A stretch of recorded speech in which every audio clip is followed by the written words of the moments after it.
Hello everyone, আসসালামু আলাইকুম। Welcome back to my channel Anamika Jahan BD.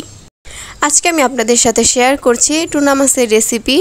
প্রথমে আমি ক্যান থেকে টুনা মাছগুলোকে বের করে নেব। এক্ষেত্রে খুব সাবধানতার সাথে আমি টুনা মাছগুলোকে বের করে নিব, কারণ ক্যানের চারপাশটা একটু বেশি ধারালো থাকে। ক্যানের ভেতরে থাকা তেলটা আমি রান্নায় ব্যবহার করব না, কারণ তেলটা আগে থাকে। তেলের স্মেলটা সবার ভালো লাগতে নাও পারে। প্রথমে আমি একটি কড়াইতে দিয়ে দেব সয়াবিন তেল। তারপর আমি দুইটা মাঝারি সাইজের পেঁয়াজ কেটে দিয়ে দেব।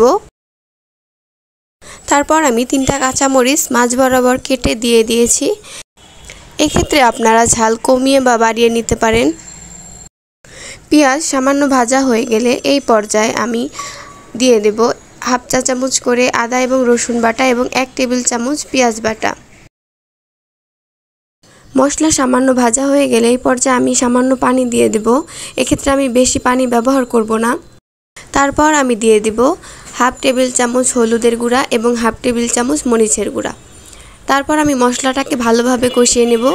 এক্ষেত্রে আমি এক্সট্রা বেশি পানি ব্যবহার করব না, কেননা মাছটা আমি শুকনা রাখবো। মশলা কষানো হয়ে গেলে আমি টুনা মাছগুলোকে একটু গুঁড়া করে তারপরে মশলার মধ্যে দিয়ে দেব।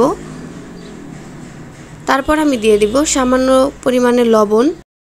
লবণ কম ব্যবহার করব, কেননা অনেক সময় ক্যানের মধ্যে লবণ সামান্য পরিমাণে দেওয়া থাকে। এক্সট্রা কোনো পানি ব্যবহার না করে আমি মাছটাকে ভাজা করে তারপরে চুলা থেকে নামিয়ে নেব। সত্যি মাছটা এভাবে খেতে কিন্তু অনেক মজা লাগে। ভিডিওটা ভালো লাগলে অবশ্যই লাইক, কমেন্ট অ্যান্ড শেয়ার করবেন। সাবস্ক্রাইব করে পাশে থাকবেন। সবাই ভালো থাকবেন, সুস্থ থাকবেন। আসসালামু আলাইকুম।